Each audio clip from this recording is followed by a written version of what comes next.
পাণ্ডবগণ দুতকিরায় ধন সম্পদ রাজ্য হারিয়ে 12 বৎসরের জন্য বনবাসের উদ্দেশ্যে যাত্রা করলেন।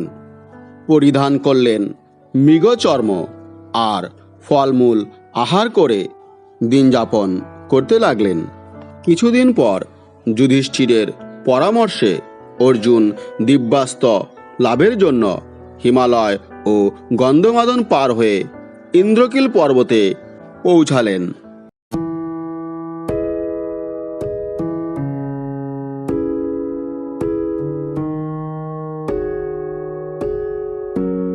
সেখানে ইন্দ্রের সাথে দেখা হয় অর্জুনের। অর্জুন ইন্দ্রের কাছে দিব্যাস্ত্র চাইলে ইন্দ্র বলেন যে মহাদেবকে সন্তুষ্ট করতে পারলে তবেই তিনি তাকে দিব্যাস্ত্র প্রদান করবেন।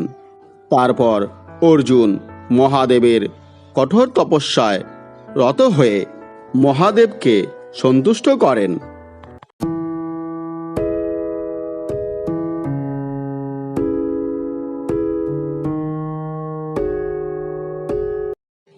মহাদেব কিরাত বেশে অর্জুনের নিকট আসেন এবং বৃষধ্বজ ও ব্রহ্মশির নামের পাশুপাত অস্ত্র প্রদান করেন।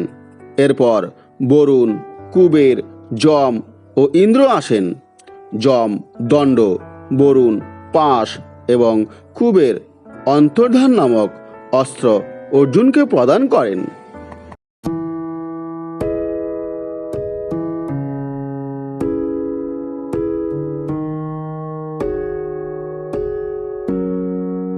এরপর ইন্দ্র অর্জুনকে দিব্যাস্ত্র দেওয়ার জন্য তাকে স্বর্গে নিয়ে গেলেন।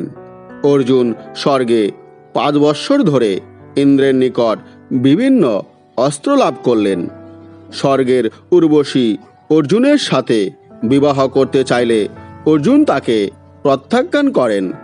তাই উর্বশী অর্জুনকে শাপ দিলেন যে তাকে নপুংসক নর্তক হয়ে স্ত্রীদের মধ্যে বিচরণ করতে হবে। এরপর অর্জুন চিত্রসেন নামক গন্ধর্বের সাথে স্বর্গবাস করতে লাগলেন।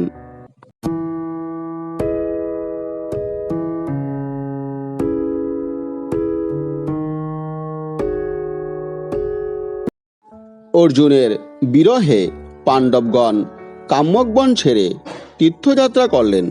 তারা নৈমিষারণ্য, প্রয়াগ, অগস্ত্যের আশ্রম, মণিমতিপুরী প্রভৃতি স্থান ভ্রমণ করতে লাগলেন।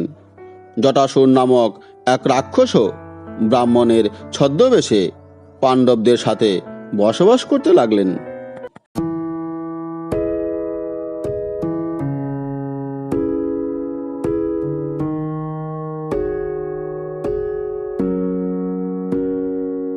একদিন সুযোগ বুঝে জটাসুর পাণ্ডবদের সব অস্ত্র হরণ করে চলে গেলেন। এরপর ভীম একাই বাহুযুদ্ধে জটাসুরকে বধ করে সব অস্ত্র উদ্ধার করলেন।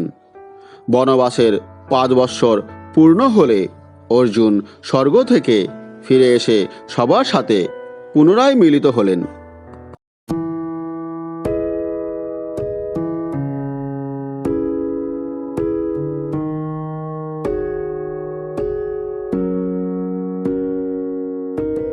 তারপর গন্ধমাদন পর্বতে কুবেরের উদ্যানে পাণ্ডবগণ 4 বৎসর বসবাস করার পর বৃষপর্বা ও বদ্রিকা আশ্রম হয়ে কিরাতরাজ সুবাহুর দেশে গেলেন। এরপর তারা বিশাখযুগ বনে এসে 1 বৎসরকাল সেখানেই বসবাস করতে লাগলেন।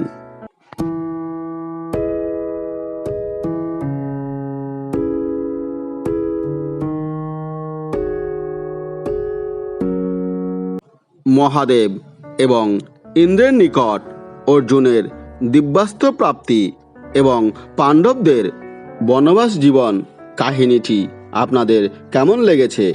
যদি ভালো লেগে থাকে তাহলে অবশ্যই লাইক, শেয়ার এবং কমেন্ট করবেন। আর হ্যাঁ বন্ধুরা, চ্যানেলটি অবশ্যই সাবস্ক্রাইব করবেন যাতে নতুন কোনো ভিডিও আপলোড হলে সঙ্গে সঙ্গে আপনাদের কাছে তার নোটিফিকেশন পৌঁছে যায়। ভালো থাকবেন বন্ধুরা, দেখা হয় পরবর্তী ভিডিওতে। আজকের মতো এ পর্যন্তই।